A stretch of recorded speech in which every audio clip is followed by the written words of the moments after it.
Power on. Bluetooth on. Bluetooth connected.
Sheldon, you are first.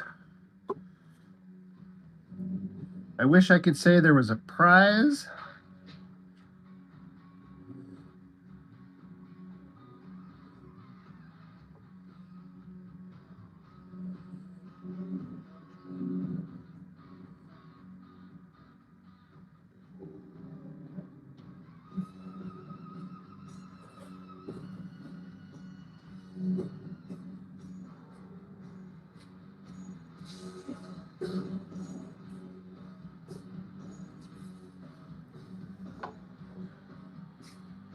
It rarely happens. I know.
Uh, you're asking if all the pages are done for my next book?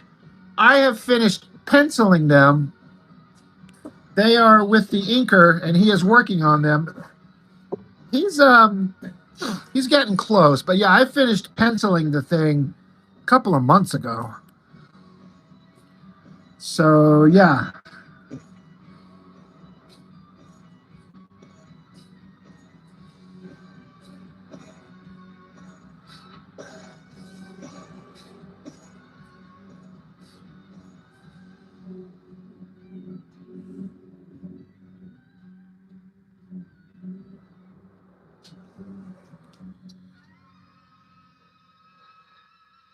yeah, and just minor point, I have never done a crowdfunder at all yet. You know, when you say my next one, I have never done one. So it'll my first time. Be my first time, so be gentle.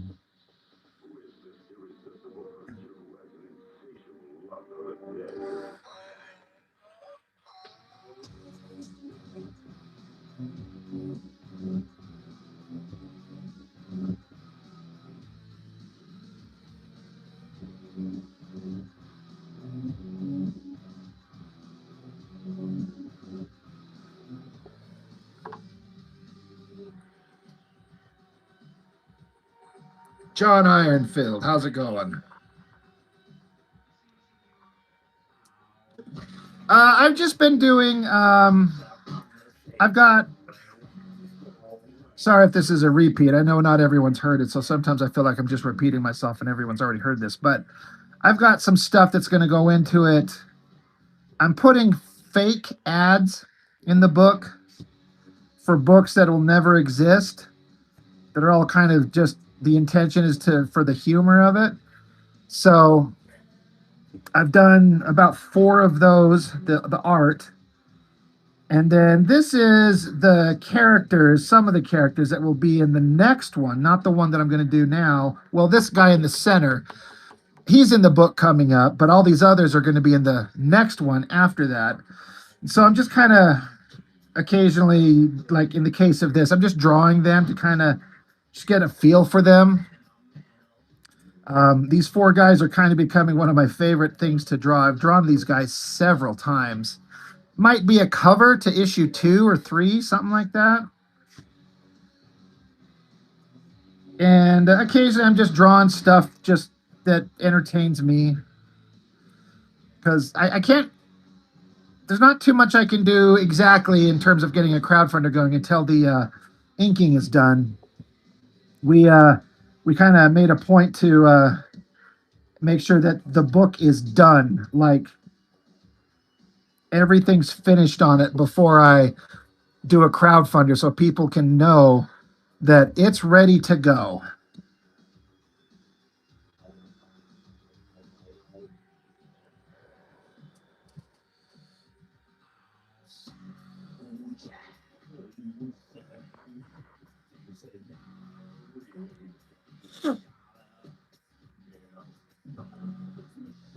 Addie, how's it going? You marched 4 miles?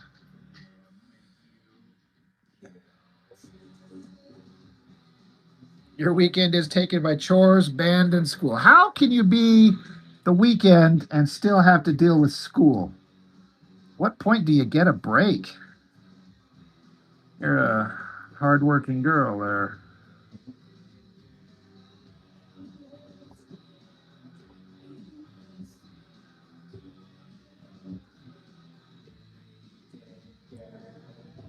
I am impressed that you know who Rob Zombie is, though.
Your parents screamed no?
There's no cute gentleman from the 40s in it.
Damn bones.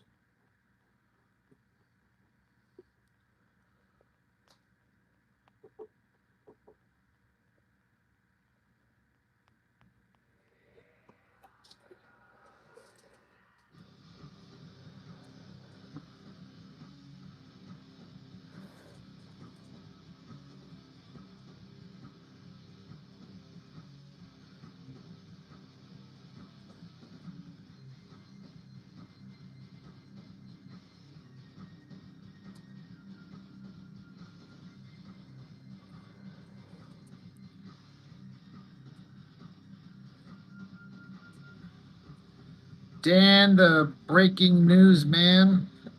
If I ever had a drawing where I felt like I had too much detail, oh yeah, you can overwork a thing. Sometimes the trick is no matter how much fun you're having, the trick is finding the point where it's time to stop. You know, to be like, okay, it's done. Even though I might be having fun doing certain things, sometimes you have to just go, no, no, no, no, it's done. It's over.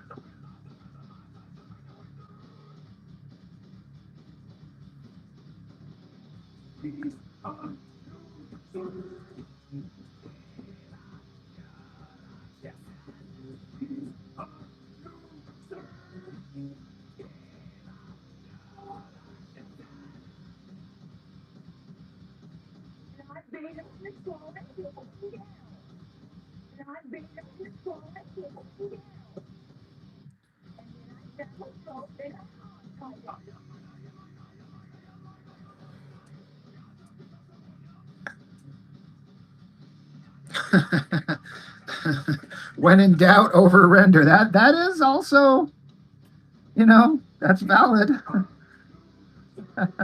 That's awesome.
Full tilt, full time.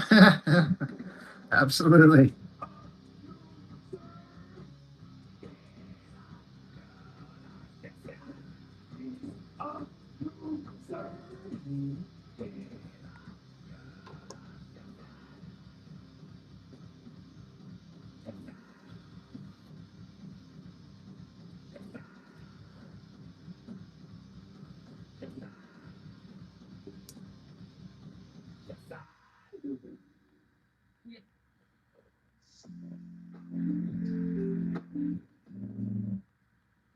This message is brought to you by Apple Card. Apple Card members can earn unlimited daily cash back on everyday purchases with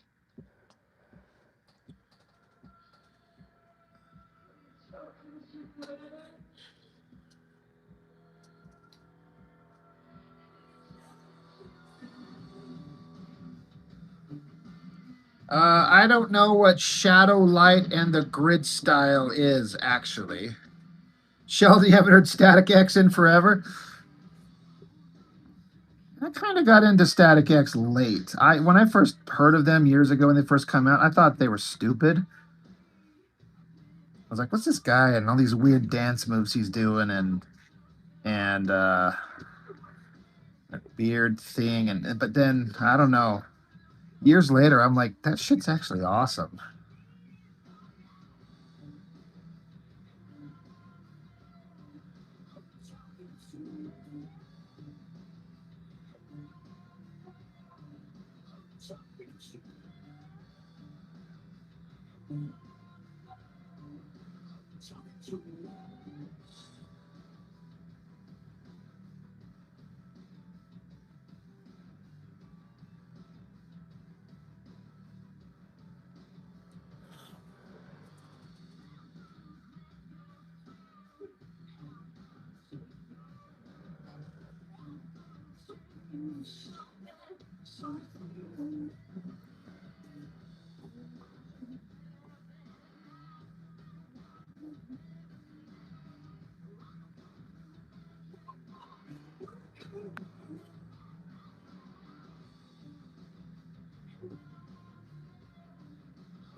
Oh, okay. Dan, the breaking newsman. Okay. The grid style. I know what you're talking about. No, I do not do that. There's no need to do that for the type of stuff I do and for comic art. That's pointless for this type of stuff. The other thing, a light box. Let me see what I can find here.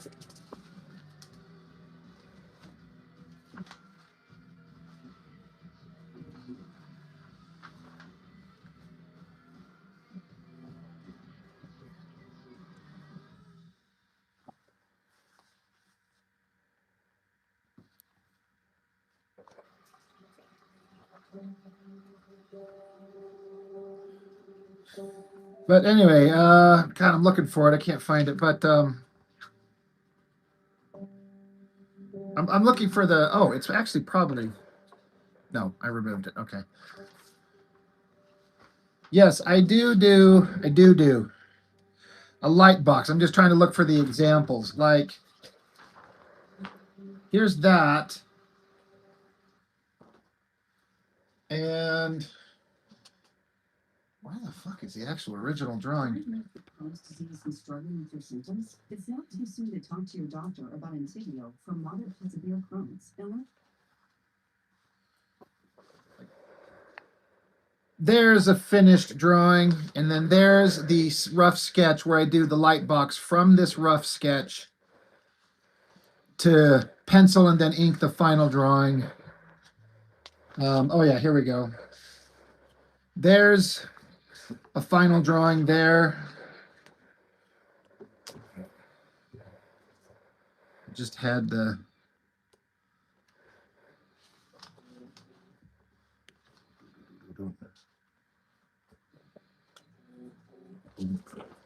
so yeah, there's the final drawing. There's the under drawing that again I do the light box on. So yes, I do light boxing. Absolutely. There's another under drawing.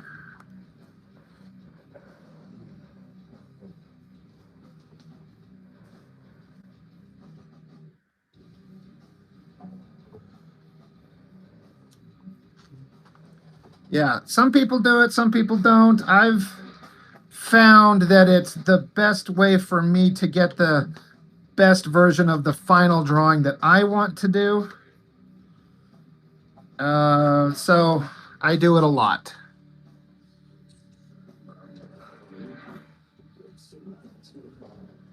This is the back cover to the upcoming book. I got to finish this thing.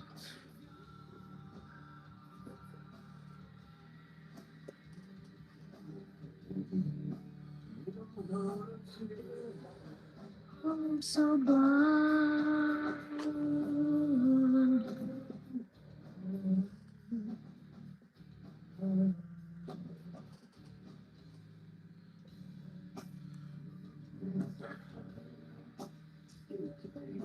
I do.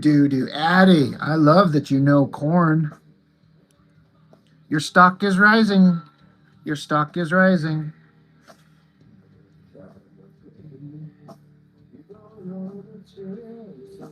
I'm so blind. Corn's another band. When I first heard them, I fucking hated them. I thought they were so dumb. But then after a little while, after a year or two, I was like, wait a minute. They might be my favorite band, which they rapidly became. And I've seen them in concert like 4 times.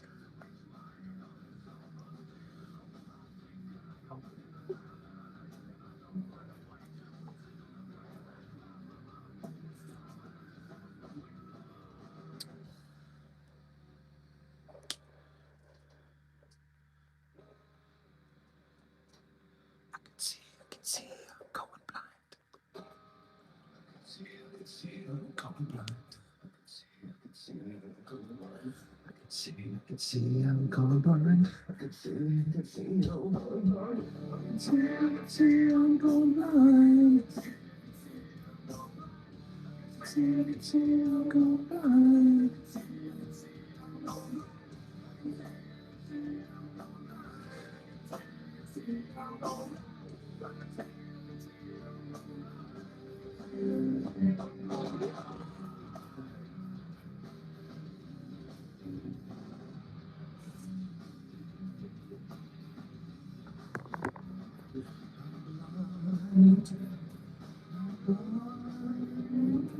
I'm blind.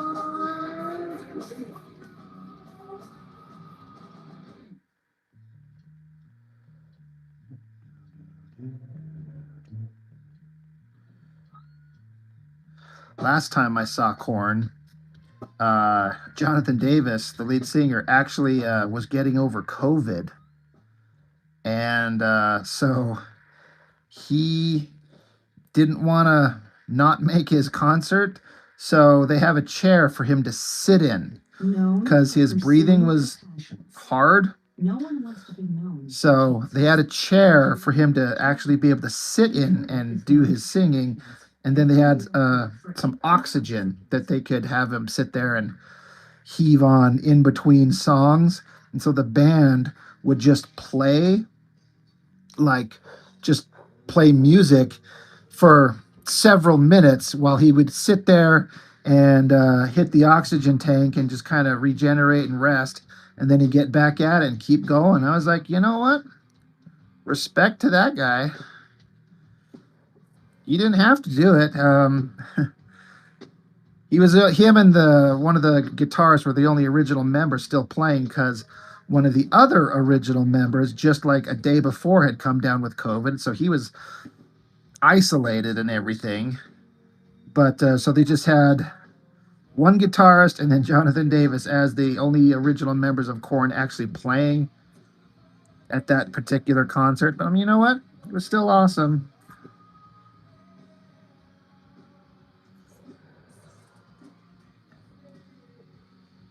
Dude, Todd, I saw the same thing. Yeah, I saw Stained opened up for him. This was 3 years ago or something like that. I had never paid attention to Stained, but man, that made me like them a lot. And now I will listen to their music.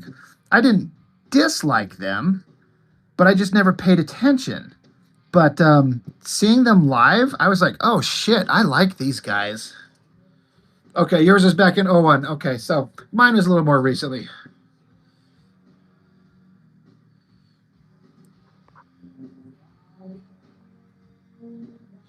Sheldon, you're a preteen skater wannabe, so Korn hit with me and your friends immediately. I get that. Egg. Say when you write a comic, is it mostly in your head as an idea or is it written out on paper somewhere? So my process is it's mostly in my head, but I thumbnail out the whole thing. So I don't write it down. I visually storyboard it basically. And then I draw the whole thing. And then when I'm done drawing it, then I'll script it. Then I'll decide what words go on it. And some people don't get that method. It's more plot, like Marvel style, I guess. But I don't like to do books where it's, for me, just the way I function is I don't like to do it where it's everything's written out beat for beat, page by page, word for word, panel for panel. For me, it leaves no room for the spontaneity of you might come up with a thing at the very last moment that makes it better. But if you've already got it rigidly locked down, you can't add this new interesting idea that just occurs to you. So that's how I work. But I've had other people tell me like they can't work that way. They're like, I've got to have it structured out beginning to end.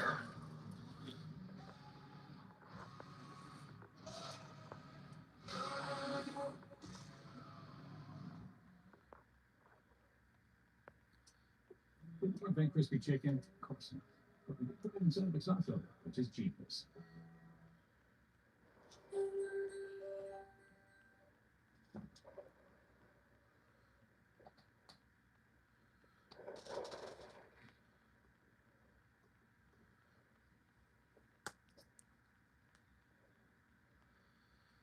guy was sitting on a stool the whole time. Yeah, maybe. Okay, maybe that wasn't their best show. But yeah, the one I saw, I was into it.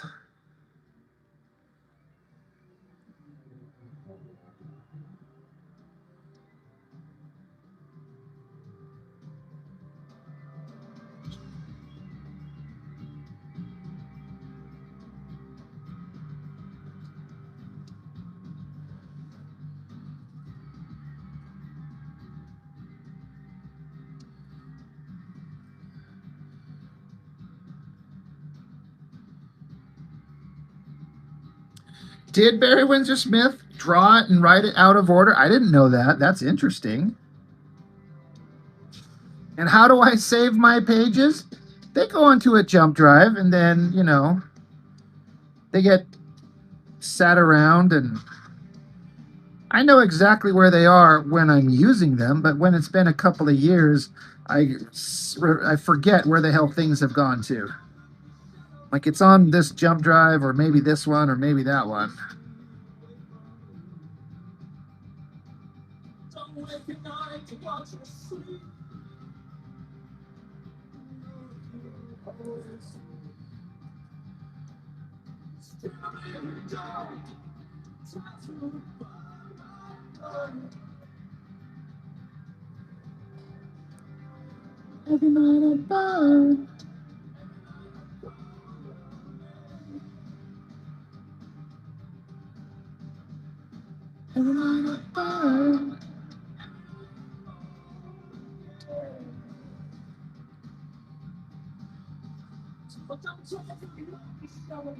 It's a great method, really. I know sarcasm. I am no stranger to sarcasm. I like it.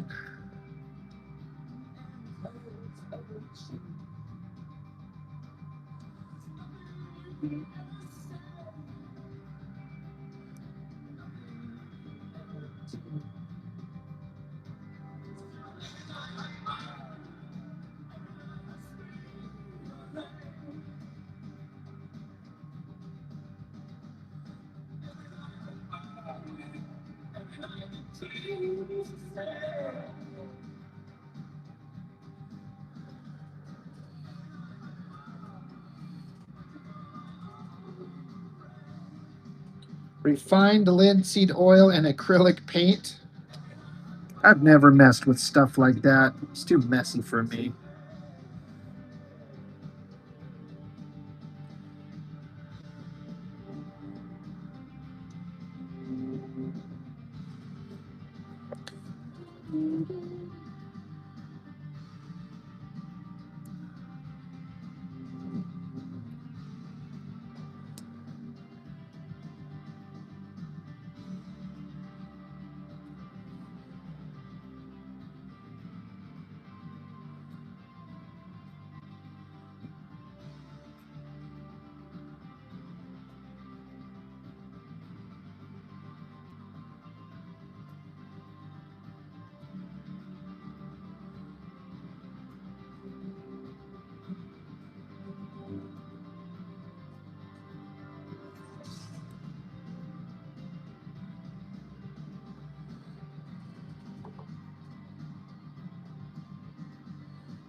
Egg says, here's another question. Do you make character sheets, like design and expressions for each main character you'll be redrawing?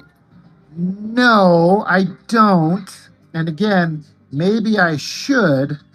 I don't make character sheets. I just sketch them out on paper. Is that not just the same thing? But see, for me, and I'm not saying that this is the best way to go about it, but I've got a buddy of mine. I'm not going to name him, not that he watches my live streams or anything like that, but he gets stuck with perfection paralysis and creates nothing, year after year. And one of the things he'll do is he's like, I need to build the lore of the world I'm going to write. I got to know like where these people come from and what their religion is and what their dietary needs are, and I need to know all this stuff, and I have to do character sheets, and I have to have turnaround sketches, and I have to draw their fathers and their mothers and their brothers. I'm like, hey, while you're creating all this shit, I'm over here drawing pages. I'm actually making a thing. And years later, nothing has changed. I don't feel like I need character sheets. Again, I'll just sketch out the character in Bic pen on printer paper in a very unrefined way and just kind of get the basic idea down. And sometimes I hit on the idea of what I want immediately, and other times I struggle. But another thing that I've done is like these characters right here. I know I've shown these pages, but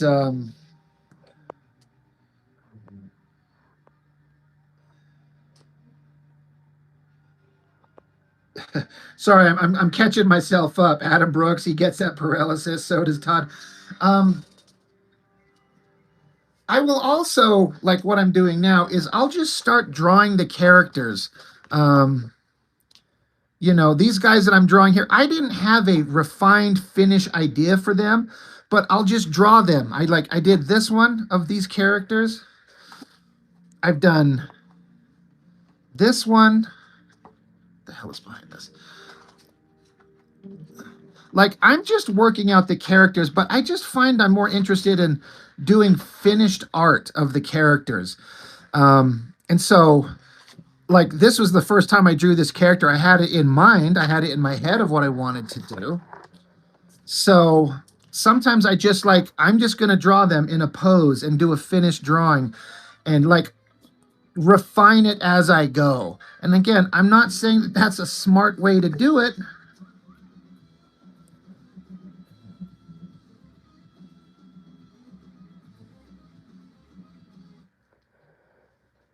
But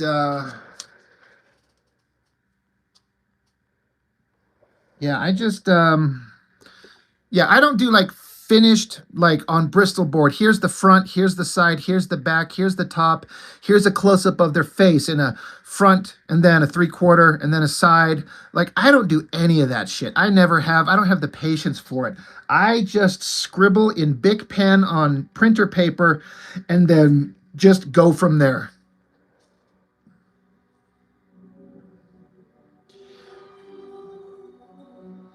Yeah, the reflective people, I kind of have fun with that. That's one of the reasons I kind of like drawing these guys, is I get to practice doing this reflective material design, and it's kind of fun. Yeah, Addie, it's what works for me. It's true.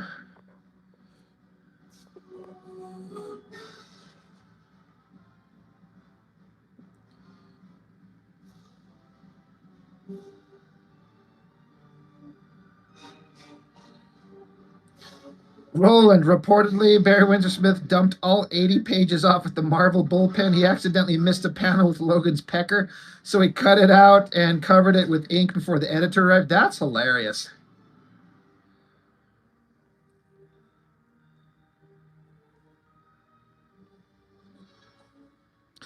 See, Egg, I 100% understand what you're saying, but if you're like me, and like most other artists, I know you're probably saying it kind of jokingly, but if you're trying to make your book legendary, you'll never get done. It'll never be perfect. And so, again, like that friend of mine, I watched him create 25 pages of a book and I thought it was great. And he's like, no, it's not working. It's not right. So he scrapped it and started over and it still produced nothing. I'm like, okay, I get like it's okay to like refine an idea and come up with other ideas, but I keep telling him, like, dude, you're not making anything. You've been doing this since we were in high school. And we're about to turn 50. Like, make something. Don't wait for it to be perfect, because I got a news flash, it never will be.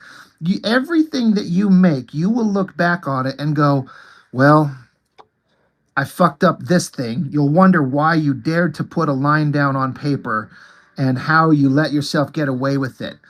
And there'll be other parts you're like, all right, I did pretty good on this. But then there's those parts where you're just like, oh, this is just trash. But you just keep going. This is just my opinion on it. But just keep making, keep going. And then I've found stuff that I thought was terrible, when I get away from it and kind of stop caring about it, when I look back on it later on, I'm like, that actually wasn't a fraction as bad as I thought it was. It actually was kind of pretty good. But for a while, I thought this thing was garbage. So artists, it's a never-ending battle back and forth with a hating everything you do, just hoping you hit that one magical moment where you're like, I nailed it. I got it. It's perfect.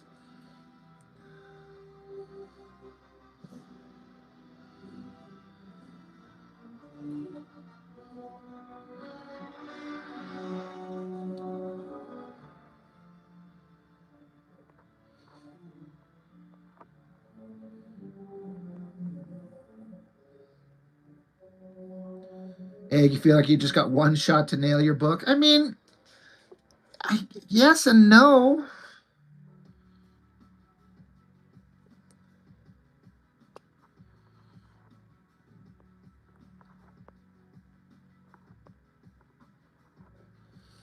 But again, I'm just talking about what works for me. Um, another person might obsess over what they're doing and make a brilliant thing, and it would be completely worthwhile, all the pain and suffering and stressing that you did, because what you come up with is perfect. But I just would like to stress, like, don't let yourself get stuck in that place of you're not making anything because you're too worried about making it perfect. Just make it, move on. And the thing is you might make a thing and you think it sucks, but you'll hand that off to someone else and they'll go, this is fucking amazing. This is so cool. Where's part two? There's a series that one of my buddies is doing. He's done 2 books and they're on the channel, but I think it's been 2 years in between issues because he's married and he's got young kids and he's working on it, and it's a hard time finding the time, and I get it, but I keep hounding him like, dude, when's the next issue? And he's like, I don't know. I'm working on it. It's just hard between work and life and kids. And I'm like, no, I understand. And but I'm like, don't stress about making it perfect. Just make it, because the book that he makes, in my mind, is absolutely perfect the way he does it. I thought it was one of the greatest things I've ever read.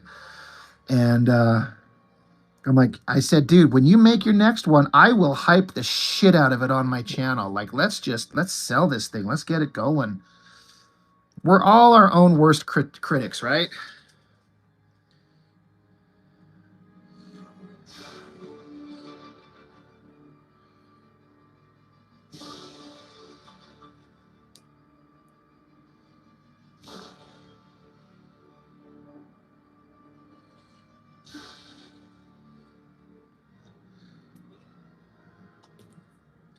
Adam, yeah, totally. You are not your audience. That's a good point. I never actually heard that phrase before, but it actually makes perfect sense. Like, I'm not making these for me. In a way, I want them to be good. But I mean, that's honestly, I'm thinking about it. I'm not making these comics because I want to see them exclusively. I want to make these so other people can see them and tell me if I'm doing any good. Like, am I kidding myself? I mean, and even if somebody tells me like they're terrible, I'm like, well, all right, somebody gave me an honest opinion.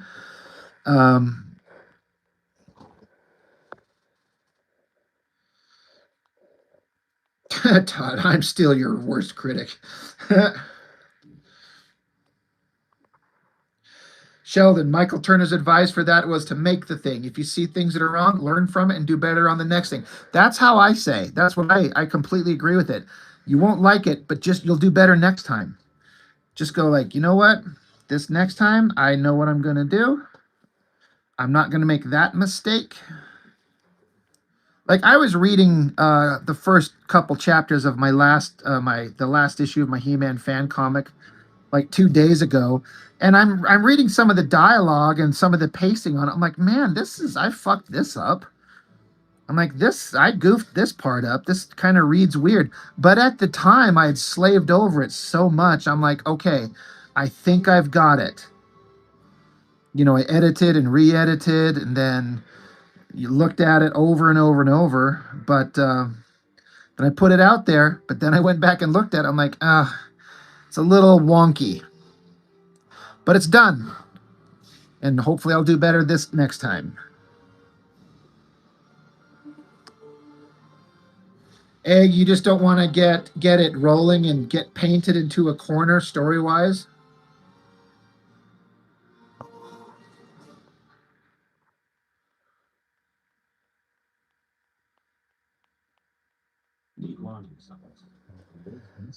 I don't know, Egg. There might be a possibility you're overthinking it. It's hard to say because obviously, I mean, I don't know you. Um, you know, it's an investment of time for sure.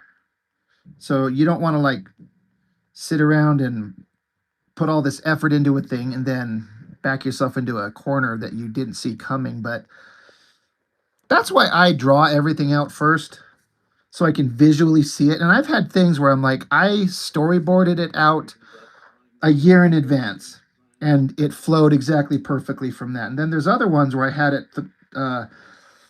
thumbnailed out to the end. And by the time I actually got to those pages, I'm like, you know what? I need to change these things. Because the story morphed into something else, at least in little ways.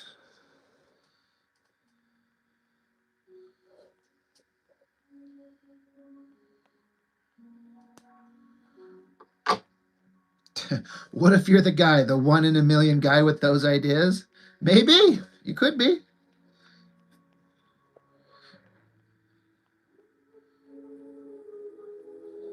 Who was it? I don't know if it was a movie writer or something where somebody had said that they write the ending first.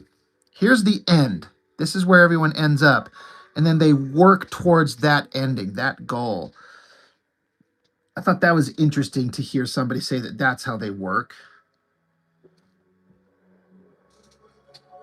For me, I like keeping the ending. Like I know where all my stuff is going, but the way that we get there might change.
Addie, you're more of a painting type person. One of these days in the future, hopefully we'll get to see your stuff when the time is right.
Todd course corrected. Did he course correct right though? Because, you know, Spawn. Spawn is something. I was talking with the guy about 2 weeks ago who inked a bunch of pages on cursive Spawn, and I was telling him, "Oh, that's awesome." You know, I was actually talking to him on the phone, and professional inker, and I was like, "I never cared for cursive Spawn. It wasn't my thing. I thought it was kind of terrible." He's like, "Dude, I inked tons of pages, dozens of pages," and he's like, "I never read an issue. I don't give a shit." I'm like, "Oh, that's hilarious." It's like, it's just a job. He's just doing the best work he can, but like, I don't give a shit about this comic.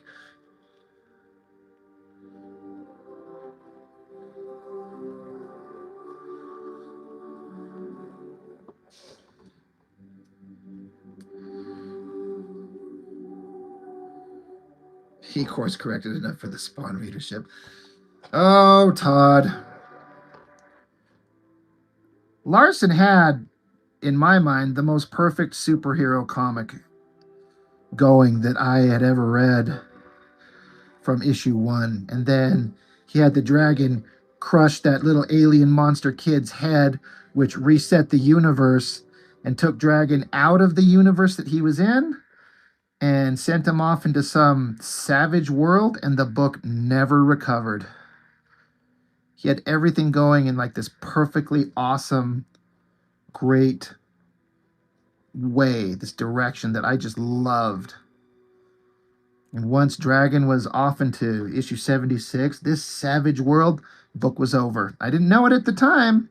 All I knew is each subsequent issue was not a fraction as good as it used to be. I'm like, boy, I hope this gets back to being the awesome comic I've been collecting since day 1. And it never, ever did.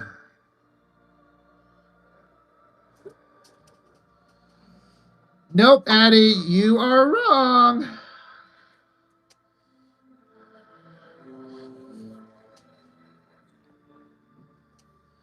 I actually kind of hate the Polar Express. I hate the, hate's a strong word. I do not like the Uncanny Valley soulless zombie monsters that everyone was. Egg, you make the book. It'll go on the channel, my dude. Absolutely. Yeah, Addie, we are currently listening to the soundtrack to Hook, the Steven Spielberg sequel to Peter Pan, score by John Williams.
Adam, I mean, all you guys, anybody out there, if you're making one,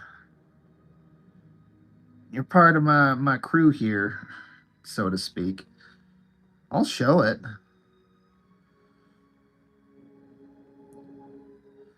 So far, there's only been one book that was really hard to review because it was that book called Ridiculous that guy did, and he tried and he meant well, but man, it had some of the worst storytelling. I just could not keep straight what the hell was going on, and I had to tell him. I said, "Look, I'll review this thing, but I've looked at this and I am lost.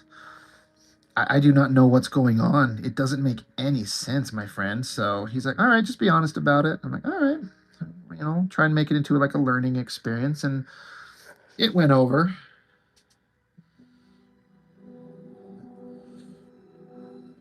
Oh, Todd, you've already had one video.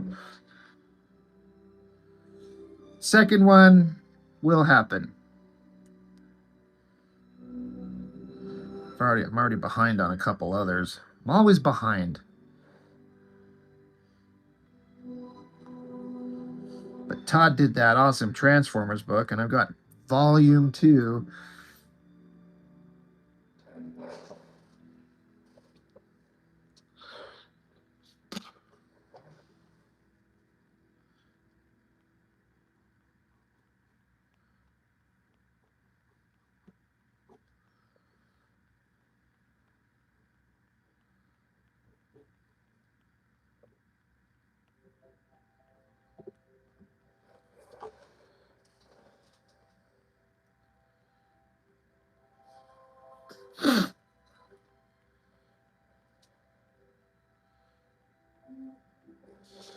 Yeah, Adam, for real, dude, right? Transformers are not easy to draw. I'm never good at machinery and technology and vehicles especially. So to pull off what he did, I'm like, "Oh my god." And I love the Transformers. If I ever was given the opportunity to, do you have a Transformer story, Rob? I would have to hire somebody else like Todd to draw it because I couldn't.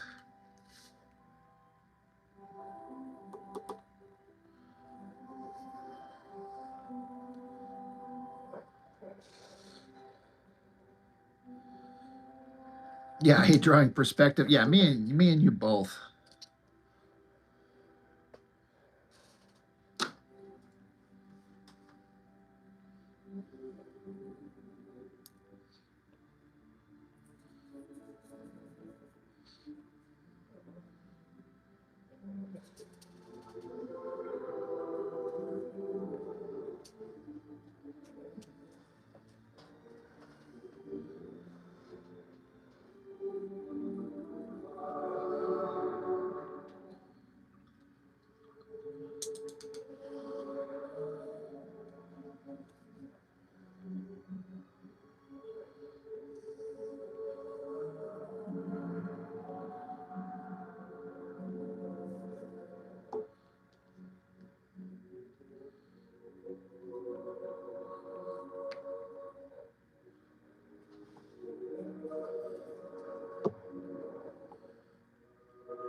It's from Wild with Oyster Camp and it's become a go-to to everything. I love that it has this minimalist Fahrenheit vibe, so it works no matter where I'm going. These bags are handmade one bag at a time by this amazing woman. The leather is super soft but still really durable. And check out this The movie Monster Squad? I love that movie. It's one of those like classics from my childhood. It was like a slightly less awesome version of the Goonies, but they were a lot more. I don't know. I don't want to say edgy, but I mean they said some shit in that movie that no one would write that dialogue these days. But yeah, Monster Squad, love it.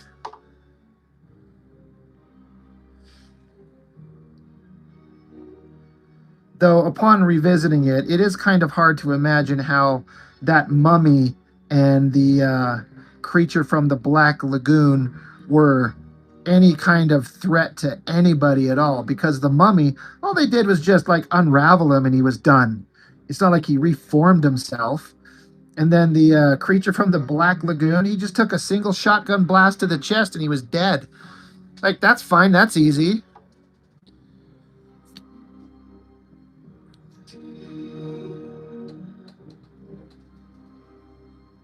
Oh, Sheldon, I saw Mr. Polton saying that he was going to have him on. Yes, somebody said, I saw something about Rudy from Monster Squad was going to be on.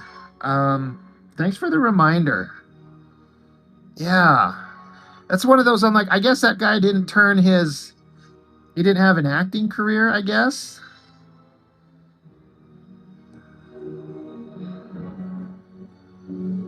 Because, I mean, I guess if he was in anything else, I've never known it. But that's interesting. I'll actually want to see that.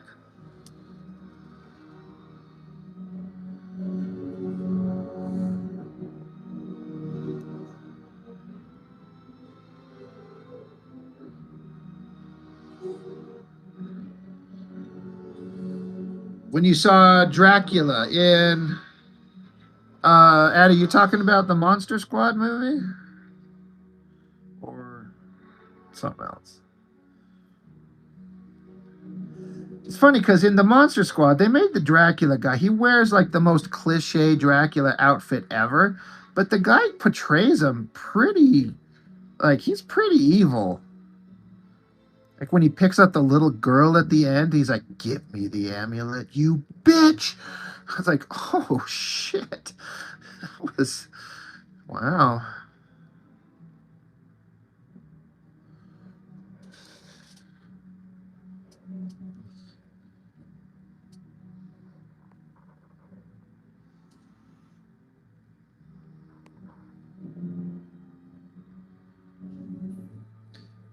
Oh, Sheldon, when they have guests on, because there's usually only 10 or 15 people in the chat, they answer questions. That would be awesome.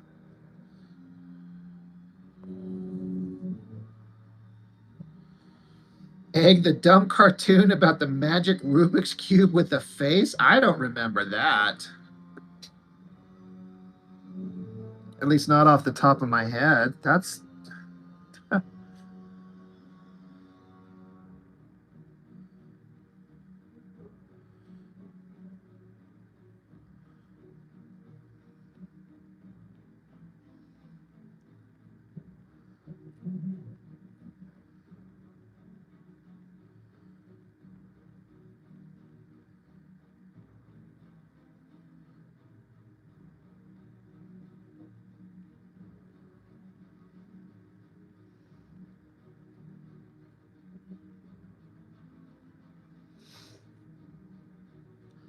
Yeah, Monster Squad, the Dracula guy, he was pretty intimidating. And then of course the Wolfman, basically unkillable.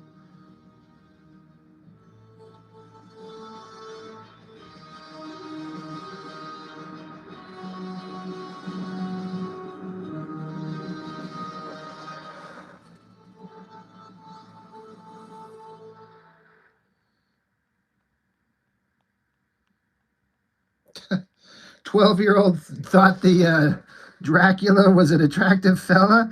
He was put together pretty well. He's very elegant and wore a nice suit, a big red cape, and he had his hair combed.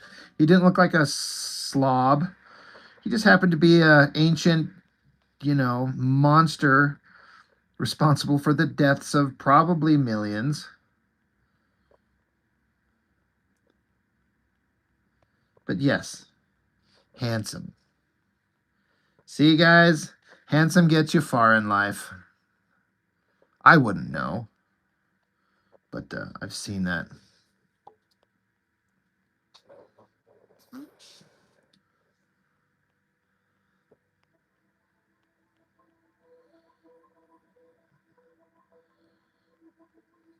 Wolfman's got nards. I'm aware of that, but I can't remember if I've seen it. I want to say that I have, but then I sit here and try to remember.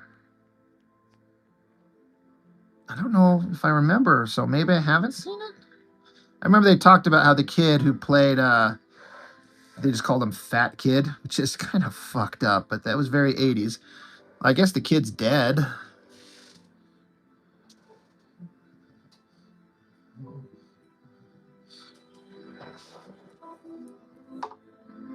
No one said that, Addie. I know my role. I know my station in life.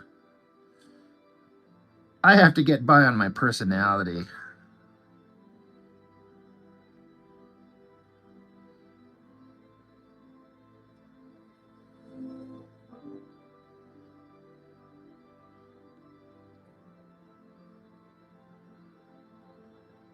And it's actually worked once or twice. I mean, I do have 2 kids, so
'Addie, it's 11:30 here. What time is it where you're at? I don't remember if you've told me what the time difference is. It is late, but I'm on vacation, so I was up till 3 in the morning yesterday. I intend to be not extremely lazy. I do want to get some art done.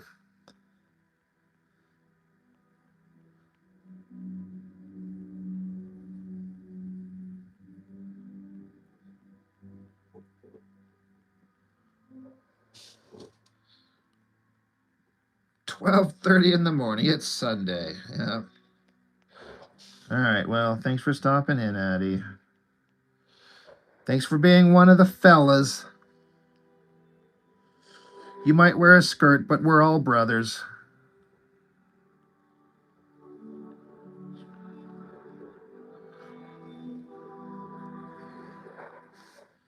Anybody tell me where that quote is from?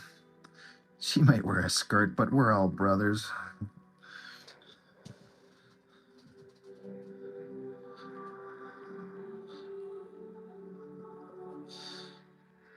Todd, I was on vacation about a month ago.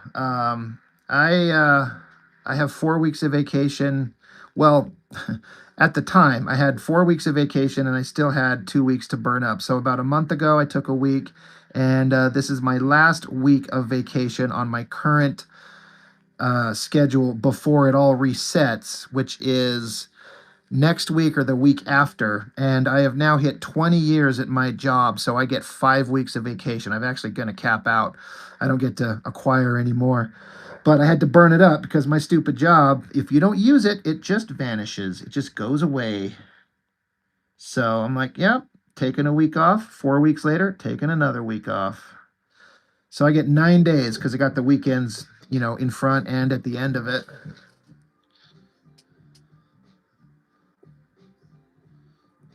Egg, you said I'm always getting art done. That's why we're here. Well, I'm glad.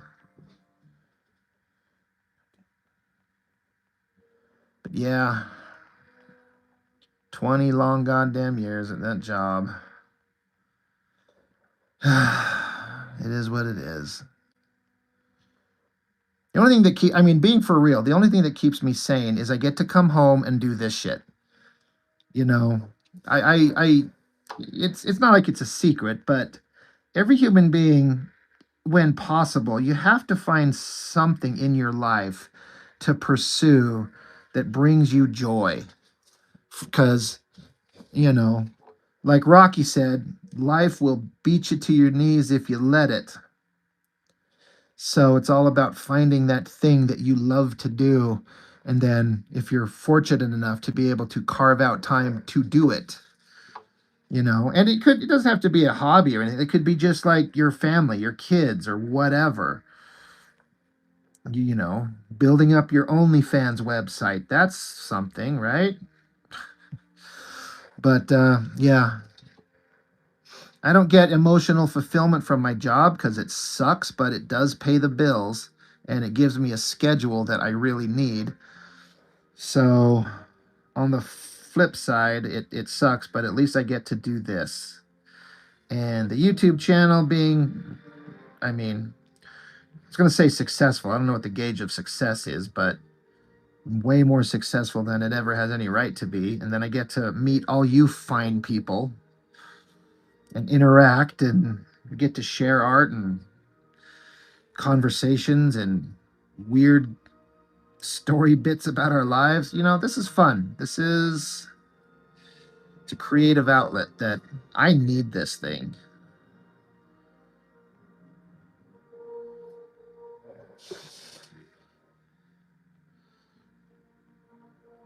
Yeah, Mr. Pritchard, time to win the lottery. For real. I was actually out on a friend date tonight, and we were driving around and went to go look at some of the Christmas lights at some of the richer neighborhoods, and we were looking at these crazy like houses up on the hill, and I'm like, I gotta win the lottery. I don't know what the secret is, but it probably starts with like playing the lottery. That's step one. But man, I would love to win the lottery.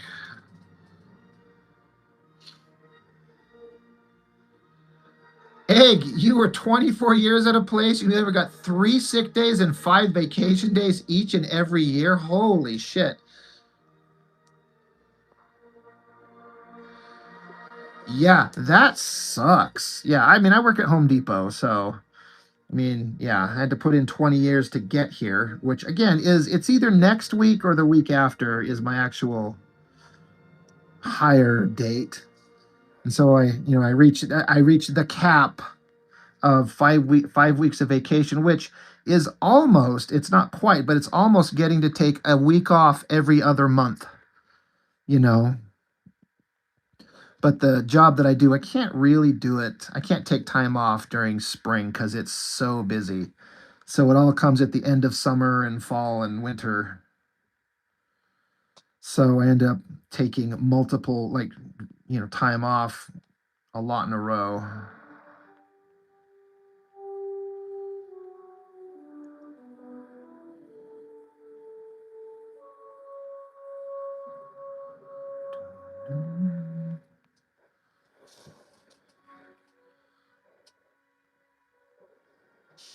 Yeah, I would love to win the lottery. And when I say win the lottery, I mean, can I just win several $1,000,000? I'd be content. I don't need 100 million. I would take it, but I don't need it. I have small needs. I don't need giant mansions and cars and jets and shit. And I also know how to manage my money. So if I won the lottery, a chunk of money, I'm not going to be one of those idiots where you're like, you won $5 million, and 3 years later, you're back working at McDonald's because you blew it all because you're stupid.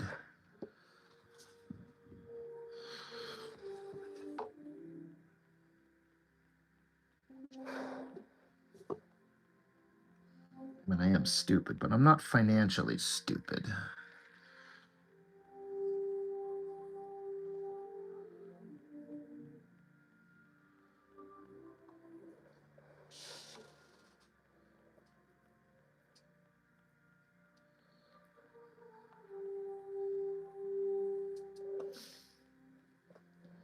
Do I have a Q-tip?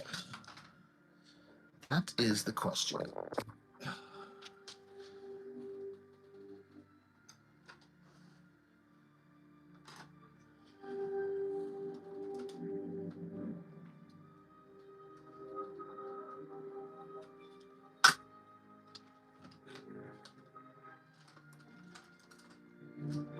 Oh, come on. I gotta have one. Yeah, right, Sheldon? That's me. I will be quite content.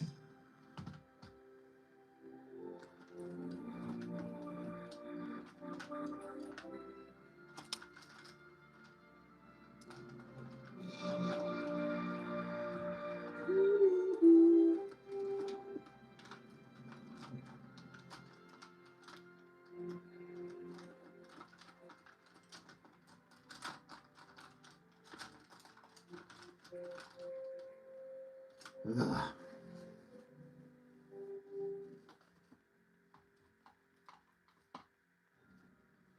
Uh-oh, I may have found one. Did I find it? Fuck yeah. Embedded with a bunch of razors.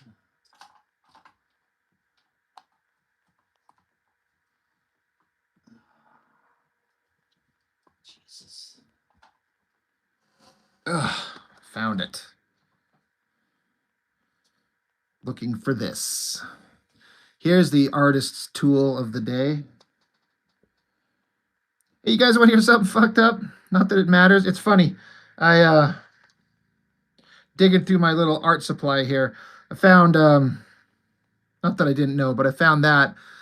It's my wedding ring from when I was married. Today, December 6th, used to be my wedding anniversary.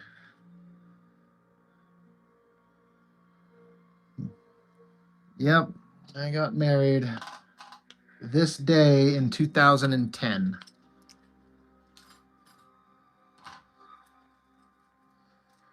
If you would have told me this is where I'd be, I would have said you were crazy. Here we are. Okay. Yeah. Well, it's the day before the day that will live in infamy. Yeah. Yeah, it's a kick in the nuts. I don't know, for anybody who's gone through it. It's not awesome.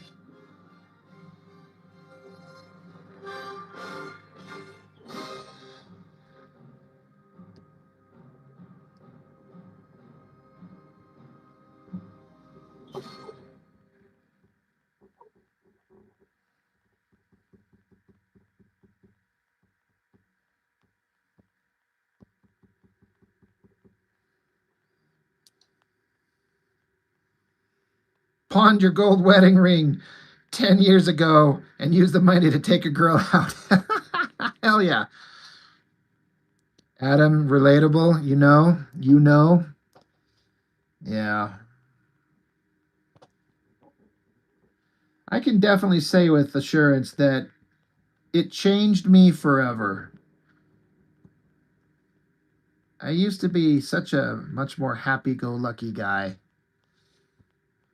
And just it's not the same anymore. It's like I look at my kids and I'm like, oh, they remind me of myself before the weight of life crushed my will to live. And a big chunk of that was that divorce.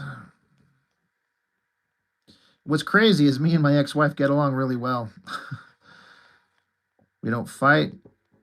We don't try to beat each other up, tear each other down. We're just fine, which is good because we got kids and we put them first.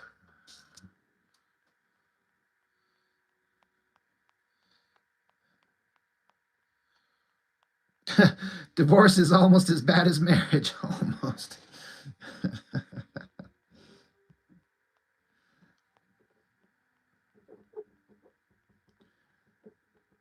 I always thought that maybe I'd get married again. Like I could see myself doing it, but as time goes on, I'm like, you know what?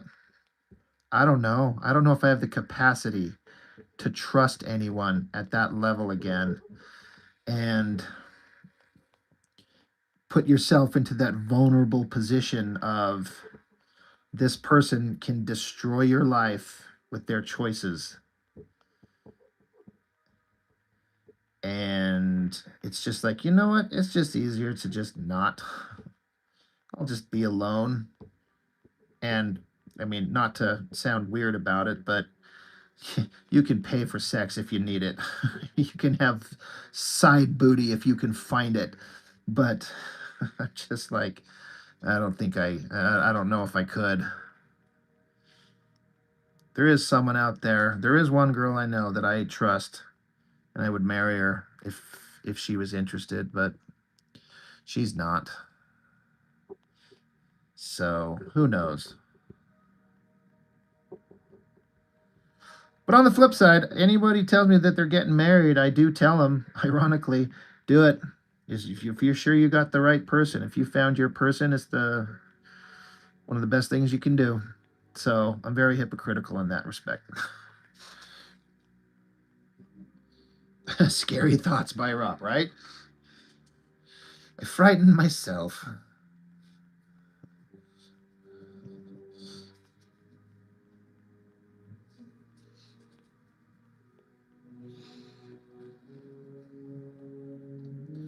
But I don't regret, as dumb as it sounds, again, I know I'm very hypocritical.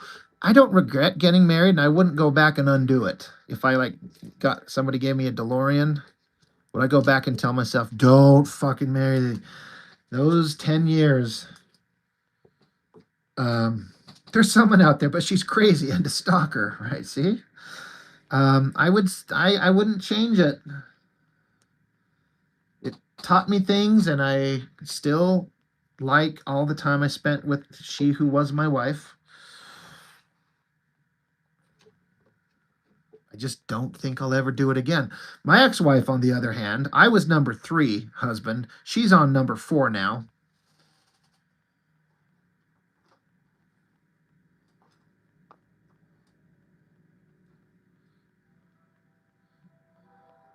Boiling your bunny rabbit. Sounds like a chapter in a good book. Chapter 4, Boiling Your Bunny Rabbit.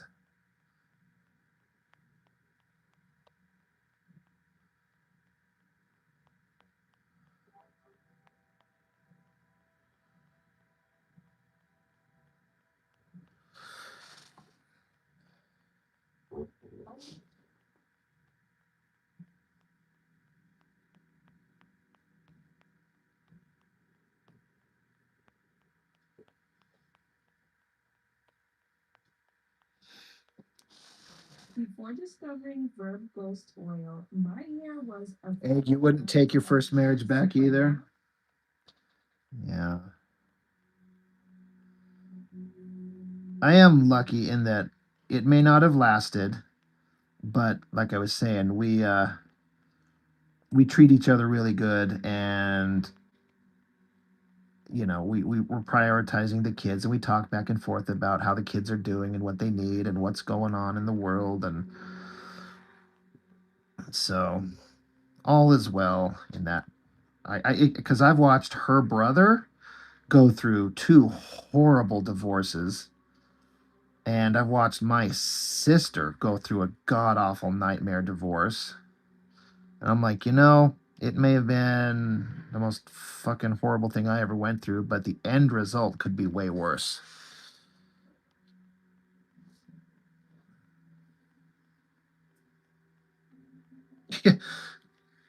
Your second one, on the other hand, you delete in an instant. That is something that I think is kind of a lot of people, and I don't know about you. I'm just thinking about it. I have another friend who, I don't know, about 3 years ago, he calls me or he texts me like 5:30 in the morning, and he's telling me that his wife come to him. His wife of 20 years told him that she wants a divorce, and he's gone through hell separating from that psychotic bitch. Um, but then he, gets separated, moves out, and has some time on his own. And he met this other girl, and everything seemed like they were going fine. And last I heard, they were getting married and moving into with each other. And I asked him, I'm like, "How's things going? You got married, right?" He's like, "Yeah, it's over." As soon as I moved in, it became a shit show. I'm like, "Oh shit, oh God, I'm sorry. I didn't, I wouldn't have asked so casually if I had any idea." So it just kind of reinforces to me, like, I'm probably just gonna stay single unless I run into that magic human being.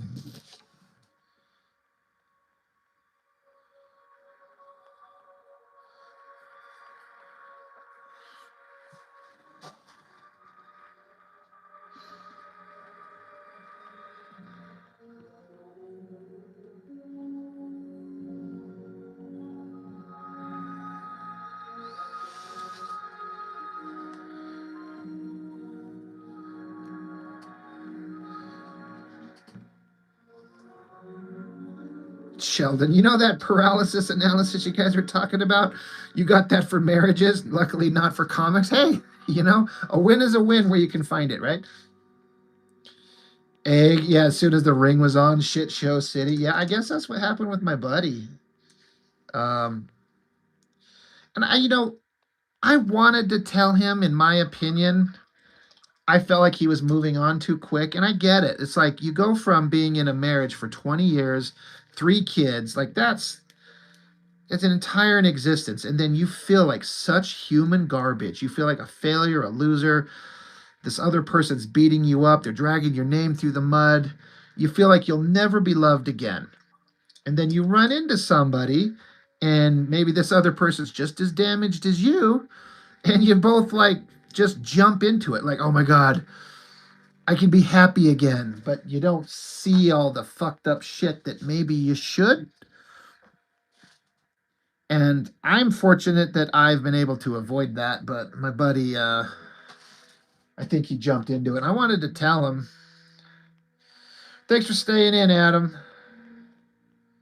Yeah, I wanted to tell my friend I thought he was moving way too fast. I'm like, "Dude, are you sure? Like, you're getting married already? Like, she seems like a nice girl. I met her a couple times. She's fine, but all right. I mean," and then, yeah, nope. In fact, I'm supposed to go visit my buddy this week, and he's gonna tell me the story. He's like, "Yeah, I bought a new house. I'm on my own." He's like, "I think it's just better this way." I'm like, "Yeah."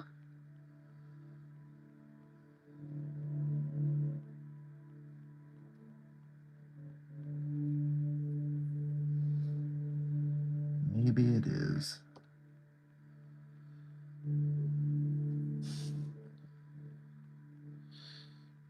Yeah, Egg, you can't tell. They're in love and they won't hear you. Yeah. And all you end up doing is kind of creating hurt feelings by trying to tell them, like, this person's crazy. This person will fuck your life up. Like, you don't know.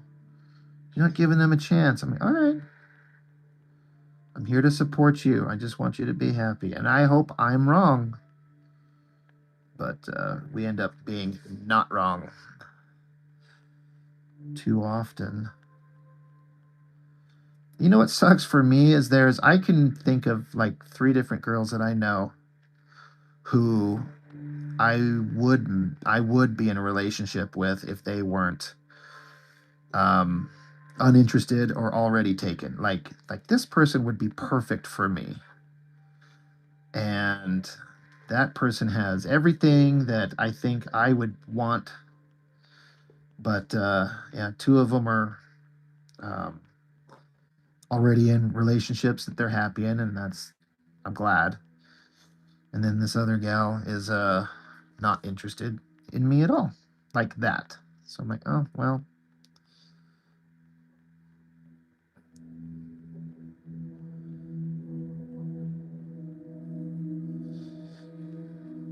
Maybe I should just become gay and open up my world to a whole other set of options that I'd never considered before.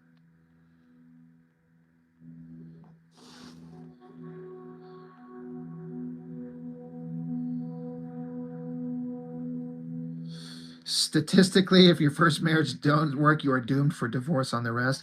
I get that. Yeah. Yeah. I don't doubt that at all.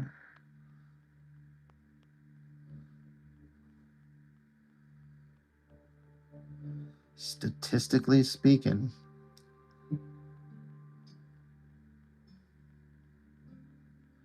There is the mean spirited evil Rob in me that as much as I say like I get along just fine with my ex-wife, kind of if I wouldn't wish this on her, but if her current one failed, be like, oh, that sucks. Man, that's rough. I'm sorry that your fourth marriage failed. But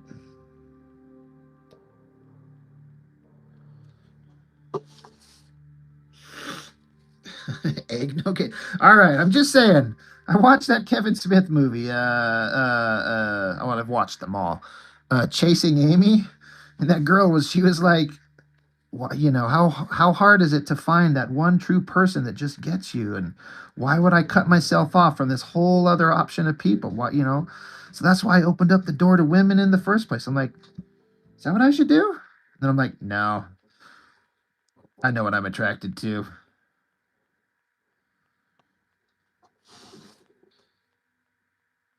Patrick, how's it going? It's midnight where I'm at.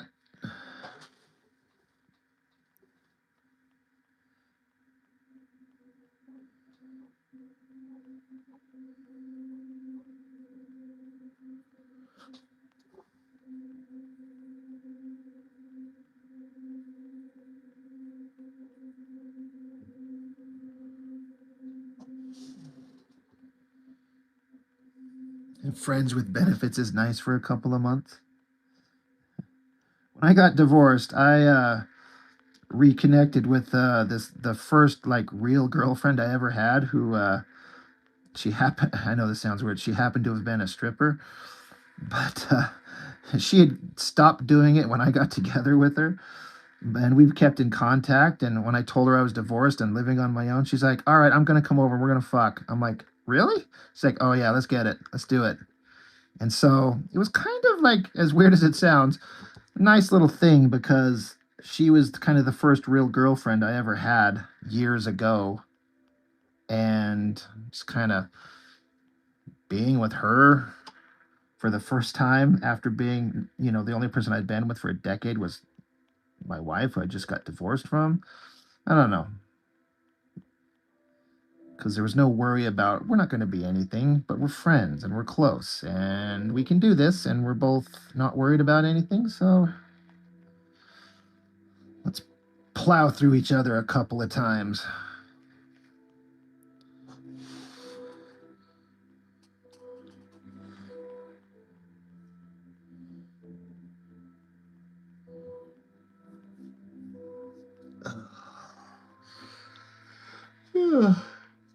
Oh shit, excuse me. One of your main comic characters is a divorced detective who's estranged from his teenage kids. Boy, if I were ever to be estranged from my children, I would like I would not be able to go on.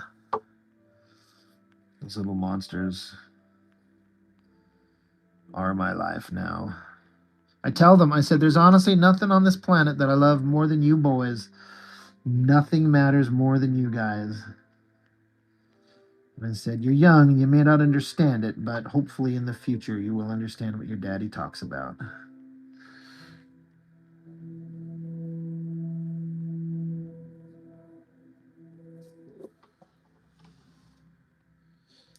Oh yeah, Egg, I was gonna say you could probably write that, you know, and make it work because you're like, well, I can speak to this. They say write what you know.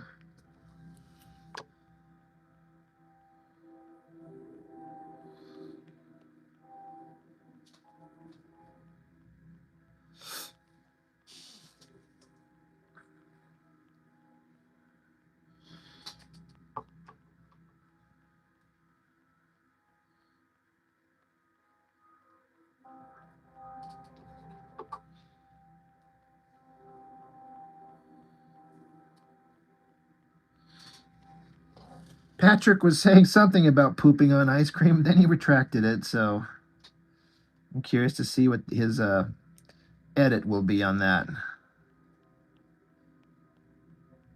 You guys see that episode of South Park where somehow there was a walking, talking ice cream cone that poops ice cream? Do you guys remember that one? That was a freaking hilarious episode.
Am I slamming Red Bulls or anything? I hate Red Bulls. I have never been a fan. Are you asking how do I stay up so late? I mean, part of if that's the question, part of it's just like I don't have to be anywhere tomorrow, and I'm just naturally a night owl anyway. I thought most artists were.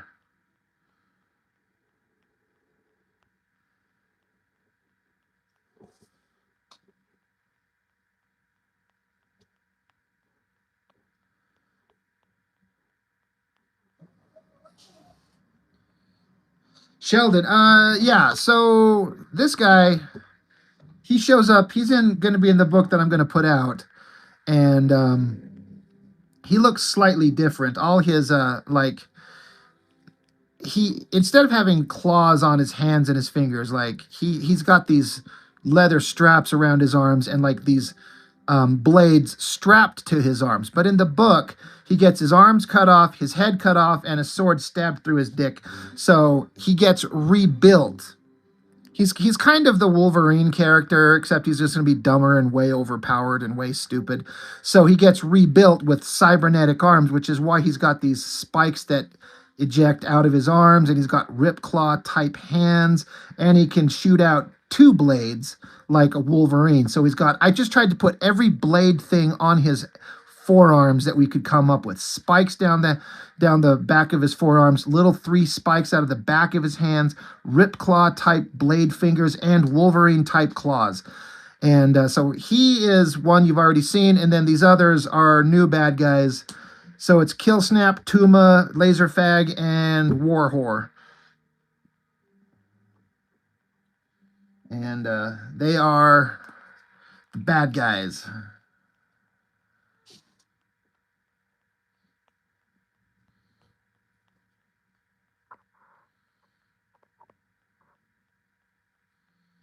Patrick Pierce checking out. Genuine Comics, how's it going? Todd, you're trying to, it's 2 a.m. You're trying to decide if you want to make a McDonald's run.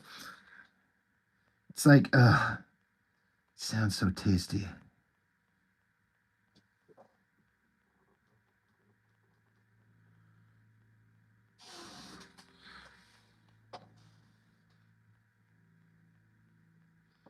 I actually should be drawing the next issue already.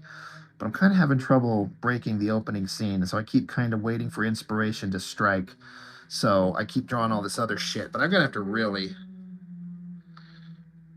So it's the laser fag. It's PHAG. It's an acronym. It's photonic hyperatomic guns. And they're like, it just happens to spell the word fag with PHAG. So it's laser fag. And I'm going to have him actually talking, like, there's going to be some conversation about, am I going to get canceled for this name? And they're like, no, it's not what everyone thinks it means. But no, but people will take it this way, you know. Again, it's all just juvenile humor. Because I don't know any other.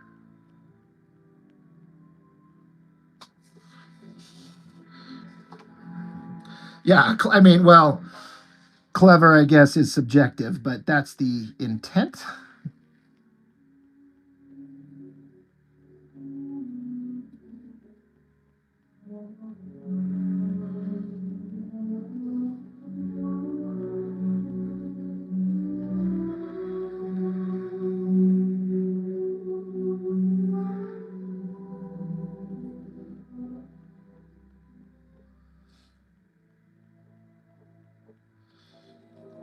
Some of you were around the other night when I was trying to explain that other, like I'm putting all these fake ads in my book, and I come up with this other idea for a fake comic, but I'm too worried that the joke will not go over well, and I'll actually get myself in trouble.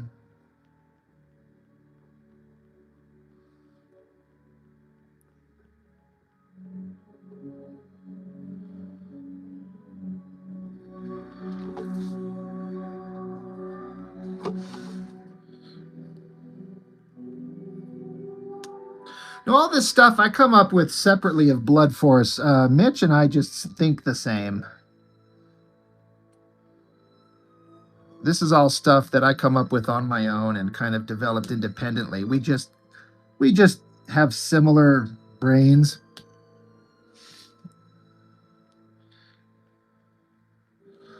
We even kind of joked, we talked jokingly, but maybe of like maybe doing a single issue crossover. And I kind of wanted to, I was going to call this team. I had a team name, but I think I just want to have the team name that I was going to give to these guys be the actual title of the book. I had the term excessive force. So it kind of sounds like X-Force, but it's excessive force. I was just going to have that be this team, but I'm kind of like that for the title of the book. And then I was like, well, if me and Mitch did a crossover, we could have it called Excessive Blood Force. It just writes itself.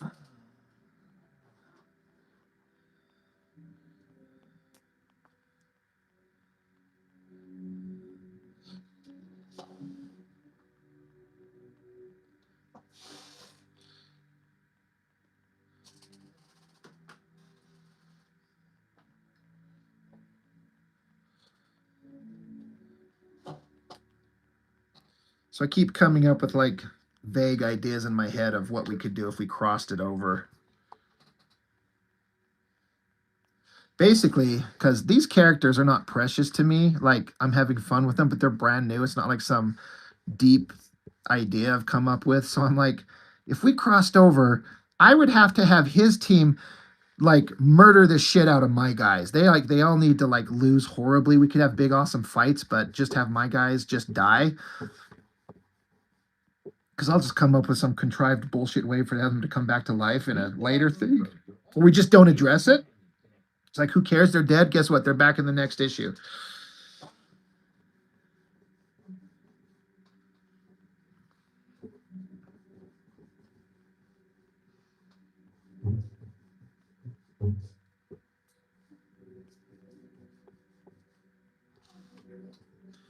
Another interesting turn of events. Mitch, he's going to get copies of my first 3 issues of my He-Man fan comic. And I haven't told him this, but I'm like, because I have to get him in the mail for him this week. But I'm like, he has to review them. Like I have to have him have my books on his channel.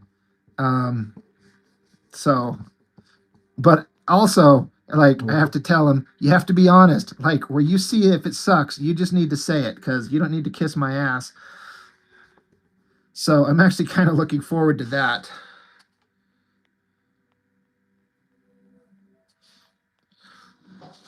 I've got them. I've got copies. Mr. Egg.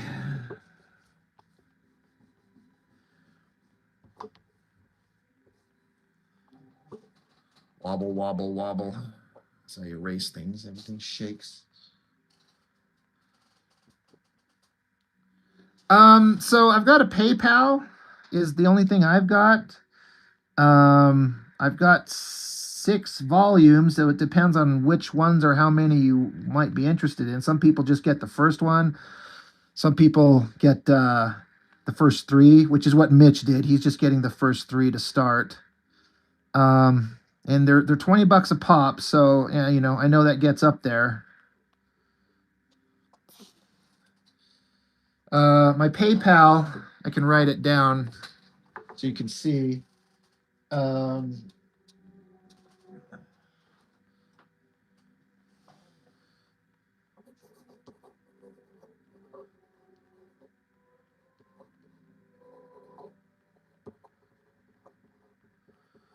It's ROBNOR 101. It's like my first 3 letters of my first name and the last 3 letters of or the first 3 letters of my last name, Robert Norton. So it's RobNor101, yahoo.com.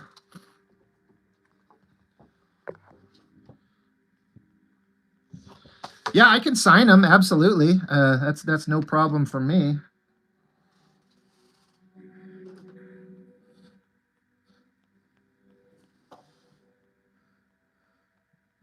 But yeah, so 6 books and they're $20 each.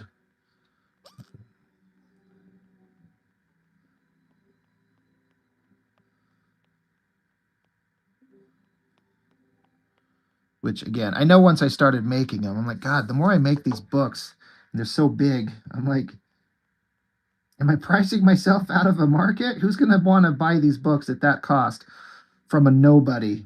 But that's also part of why I made them so goddamn big. Like, I want people to get their money's worth. So, you know, the last book is 137 pages.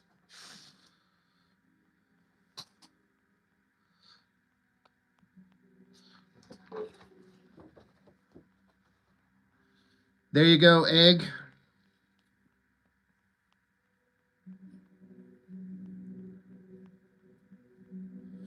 Sheldon, shipping. I usually ask. I ask $10 for shipping. That usually covers it. If someone buys the whole set, I'll usually cover shipping on my own. There's like a, hey, it's like the least I could do.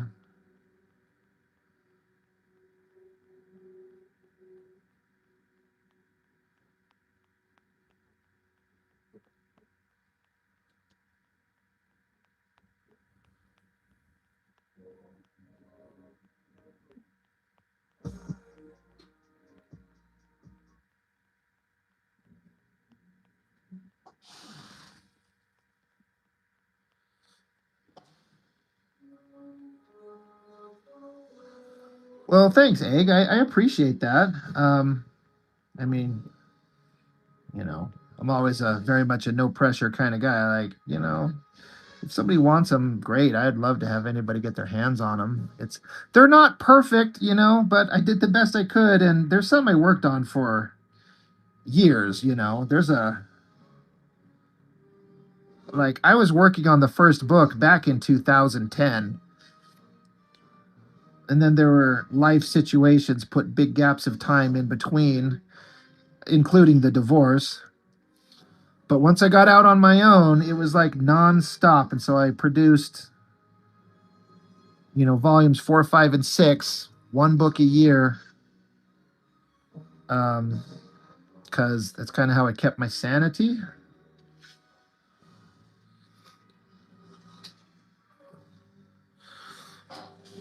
Well, thank you. I appreciate that.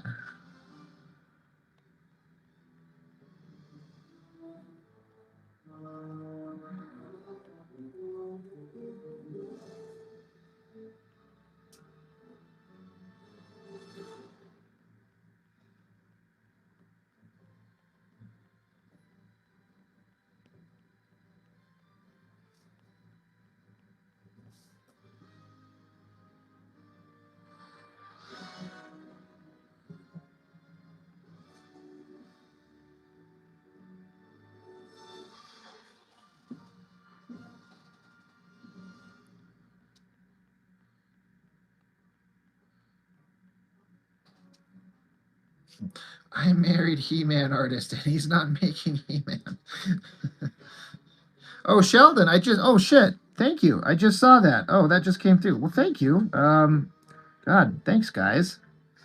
I I sit consistently humbled.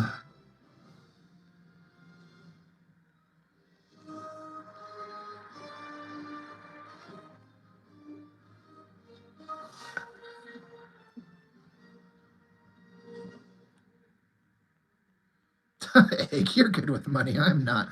Well, I hope that at the very least they're, you know, worthwhile. In as much as like I appreciate like a person like, yeah, I'll support somebody, but I hope they're at least also entertaining enough that you feel like it was a worthwhile read, you know.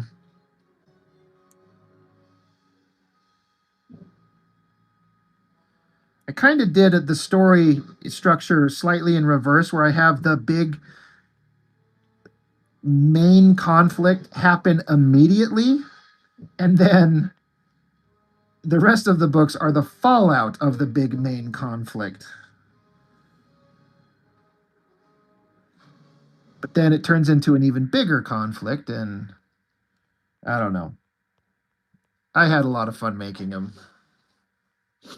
Well, yeah, thank you, Sheldon. I saw that and just saw it just barely pop up on the phone. So I will get them in the mail this week. Just got to get them out and package them all up. I'm actually pretty low on my the final volume. I'm down to my last couple of copies, which I'll just order more. But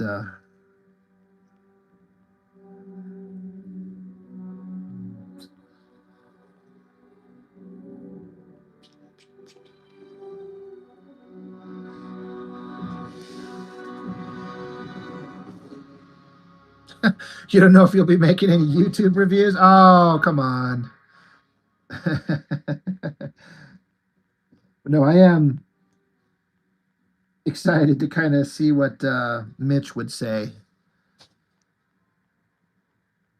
Because again, I'm going to be for real. I'm like, you got to be honest. Like, you could tell me where I sucked. I'll have to like make sure he knows. Like, remember, a lot of this art I drew back in 2010. So we're talking like 16 years ago.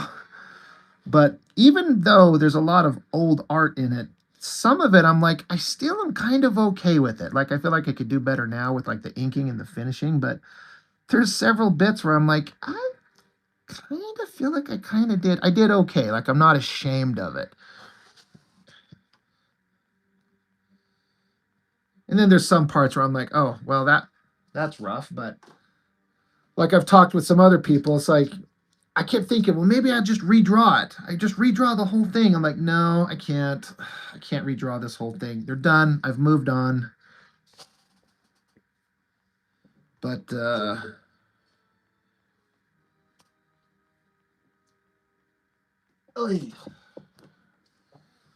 yeah, I'd be interested again. I would actually for you guys who are getting them. Obviously, all jokes aside, you don't have to do um, reviews on YouTube on them. But I would be curious to know what you think about them when you read them. Whether you message me privately or whatever. You know, just what you think about how it worked. Now, I wanna say. I know I didn't do the lettering in the first issue. My brother did, and he thought it would be awesome to put the Comic Sans in it and have it giant. And I didn't know he was going to do that until we printed it. And so if I ever remaster these, this will be changed. So just excuse the giant Comic Sans text in the first bit. Mitch should do the review live and include his smoke breaks in between books. There you go. But God, it's so weird to look at these things and think about how long it's been since I had the original idea for these, and it's all in the rear view mirror now.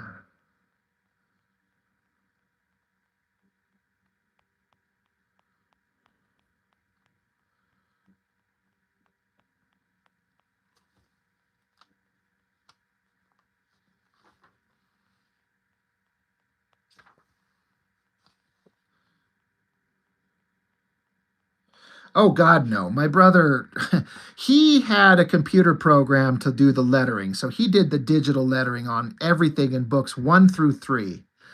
And when I got ready to start book 4, because I had basically all the art done for books 1 through 3 when I got divorced and out on my own. We just had to like letter them and put them together and print them.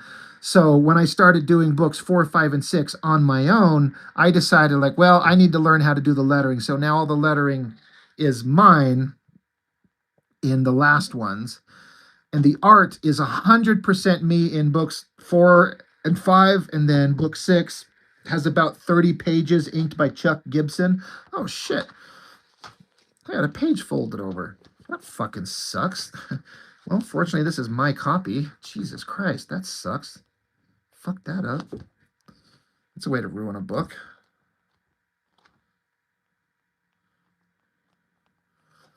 But yeah, like those are Chuck Gibson inks right there.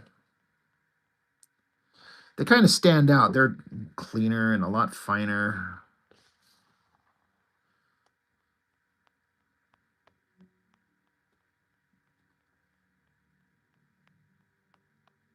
Anyway,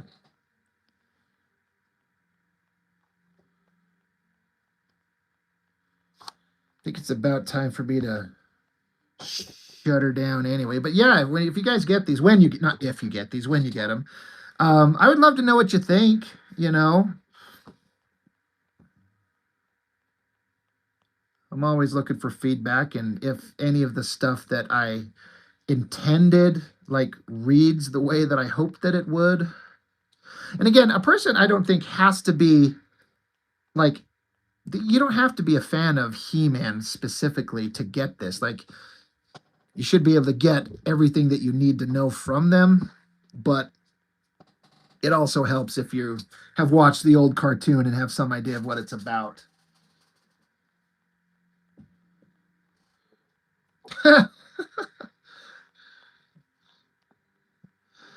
You remember you got a Skeletor action figure in your stocking on Christmas, so it's fitting.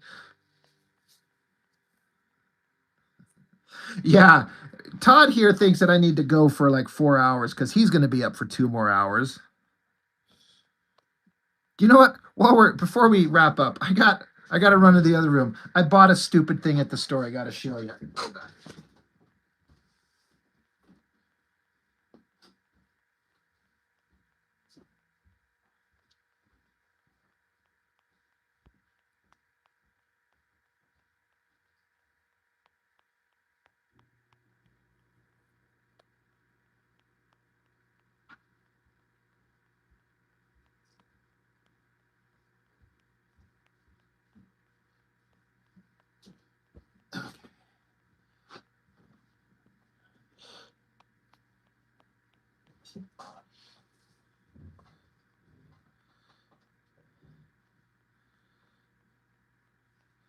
I was rolling through Walmart the other day buying a birthday gift for a lady friend of mine. And of course, like any grown man, I stopped by the toy aisles just to look around. And come on, fucking pause that. For anybody who kind of heard me talk about my He-Man fan comics, the character Fisto becomes kind of the star of the book by the end. And they had this like hyper, like way better, awesome action figure of the character. That's a lot better of a version than the old school He-Man figures. And I saw this guy, and I'm like, oh shit, I have to buy him because I drew this guy. He was like the star, like the hero of the book. And so I'm like, I got to have a figure of this guy. I'm trying to piece together the team that was Fisto, Jitsu, Trapjaw, and Strongarm, and then She-Ra ended up joining them. But for an action figure, he's pretty freaking cool. Like, it's kind of nice to. And then he comes with a different head. Oh God, I could drop things. Where he's got like older version of him, like gray in his beard, long hair, a mask. But I'm like, ah, this is awesome.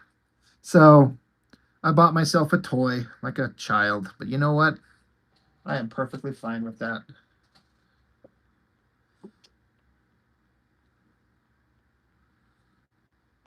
My roommate was making fun of me. She's like, "You bought toys? What are you, a kid?" I'm like, "Yeah. Do you see what the fuck I do? I draw comic books on my free time nonstop." So anyway, I thought it was a pretty awesome figure. If I wish I had this when I was drawing the comic, because I could have used it for like reference purposes. But it's okay. Anyway, I have a muscular man wearing a fur diaper doll. He's got underwear on? Kind of.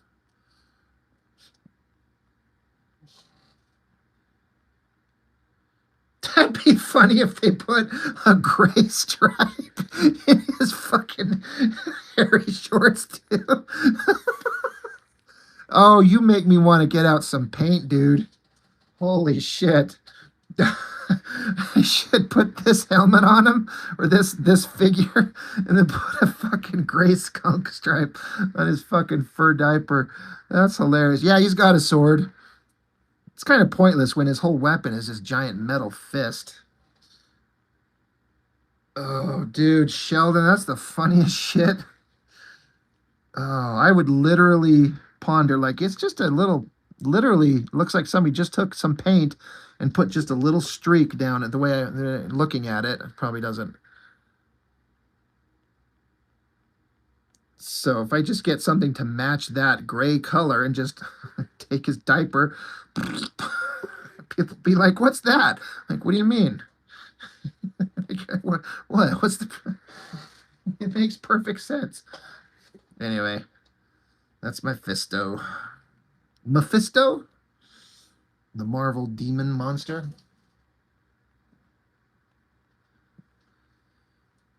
All right. Well, I'm gonna call it a night. Bubes. Yeah. Hit my 2 hour mark where I'm usually done.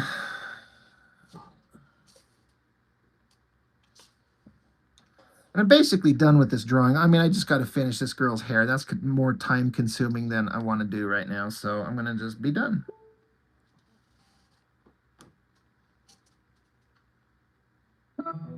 Power on.